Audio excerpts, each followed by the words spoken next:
बिस्मिल्लाहिर्रहमानिर्रहीम। अस्सलामुअलैकुम वरहमतुल्लाहि वबरकातुहु। उम्मीद दरबकोम چې تاسو ټول په ټیک ټاک کې د صحت نه با مزي اهلی. الله پاکم خوشاله آباد او تر و تازه ساته. نن چې کومه زموږ وظیفه ده د سورت یاسین د یو آیت وظیفه ده او نو فرمایي چې د آیت کم سړی وای نو الله پاک به د انسان د جادو نه ساتي. کو جادو هر قسمه جادو وي الله پاک به د انسان د هغې نه ساتي. فرمایي چې کوم سړی دا وظیفه کوي نو الله پاک به دا سړی څومره چې د رزق بندش دی دا به په ده باندې نه وي. فرمایي چې کوم سړی دا وظیفه کوي نو په دې سړي باندې به کوم بد نظر دی دا به نه لګي.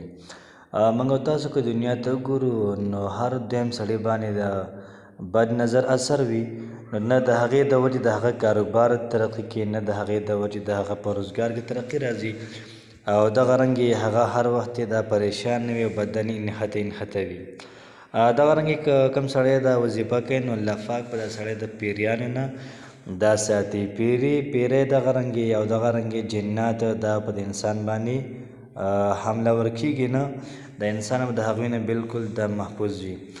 او څومره چې بیماریانې دي د ټولو بیماریانو نه به الله پاک د انسان دا بد ساتي او څومره چې بد اثرات دي د دې بدو اثراتو نه به الله پاک د انسان محفوظ ساتي. څومره چې آفات دي که زمیني دي او که اسماني وي دا ټول آفات به الله پاک د انسان نه لر کړي.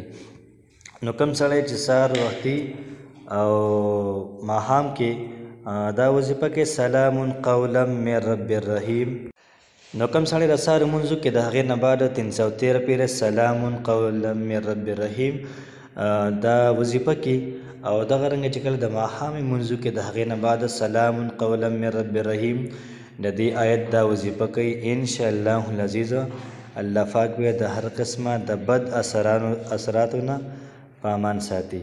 الله پاک تاسو ټول خوشحاله کړي. السلام علیکم ورحمت الله وبرکاته.